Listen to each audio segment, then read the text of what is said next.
Assalamualaikum warahmatullahi wabarakatuh. Di video ini saya akan menjelaskan bab 6 tentang hak dan kewajiban warga negara.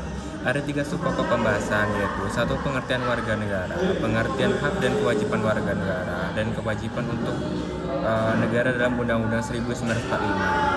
Yang pertama saya akan menjelaskan pengertian warga negara. Pengertian warga negara secara singkat adalah penduduk dalam sebuah negara berdasarkan keturunan tempat kelahiran. Mereka punya hak dan kewajiban penuh sebagai warga negara itu.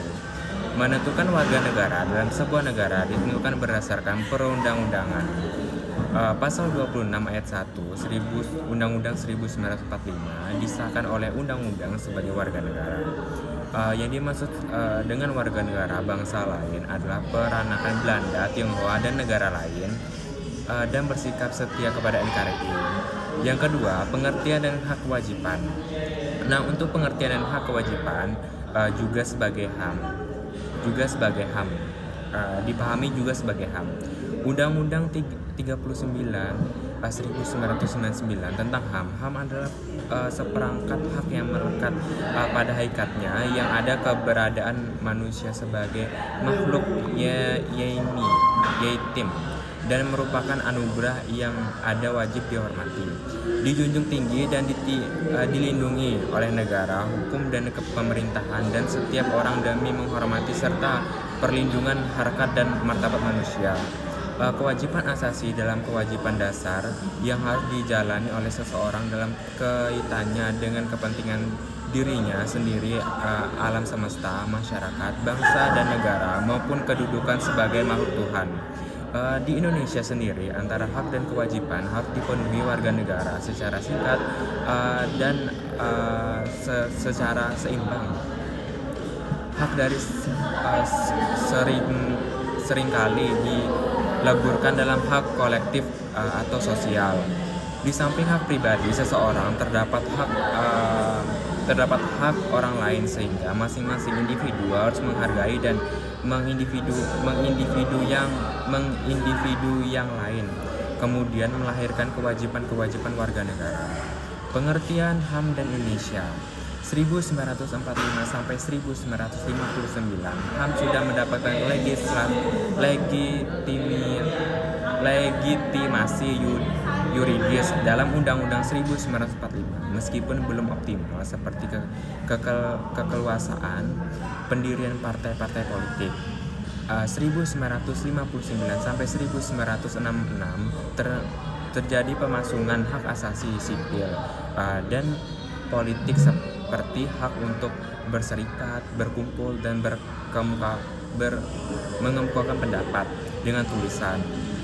1966 sampai 1970 muncul gagasan perlunya pembentukan pengadilan HAM. 1970 sampai 1980 persoalan HAM memahami kemunduran dan terjadi penolakan terhadap HAM. 1990 pemerintah membentuk Komnas HAM dan 1998 sampai sekarang setelah jatuhnya resmi Orde Baru terjadi perkembangan luar biasa pada HAM dan Undang-Undang 1945. Nah, untuk terakhir yaitu ketiga, hak dan kewajiban warga negara. Warga negara menurut Undang-Undang Dasar 1945. Hak warga negara. Pengaturan hak warga negara diatur dalam Undang-Undang 1945 pasal 28A sampai dengan 28J. 1. Hak asasi pribadi, kebebasan berpendapat, kebebasan beragama, kebebasan bergerak, dan lain-lainnya. 2. Hak asasi ekonomi, hak memiliki, hak memanfaatkan, hak membeli, dan hak menjual, dan lain-lainnya. 3. Hak asasi sosial dalam kebudayaan, mendapatkan pendidikan, mengembangkan kebudayaan, dan lain-lainnya. Hak asasi prosedural, mendapatkan keadilan, peradilan, perlindungan, dan lain-lainnya. Hak asasi politik, memiliki pilihan dan berorganisasi, dan lain-lainnya. Hak asasi dalam perlakuan yang sama, hukum atau pemerintahan. B. Kewajiban warga negara. Pengaturan kewajiban warga negara, aturan dalam Undang-Undang 1945 pasal 27, 28, 30, dan 31 sebagai berikut. Membayar pajak, menunjukkan hukum dan pemerintahan, menghormati HAM orang lain, tunduk kepada ketetapan undang-undang, ikut serta dalam usaha pertahanan, melaksanakan sistem pertahanan dan keamanan rakyat semesta, mengikuti pendidikan dasar, serta taat kepada negara. Pembicaraan mengenai hubungan negara dan warga negara, apakah negara yang melayani warga negara atau sebaliknya, dapat merujuk pendapat para pemikir sebagai berikut. Kaum pluralis, masyarakat yang mendahului dan menciptakan negara, sehingga negara harus tunduk kepada rakyatnya.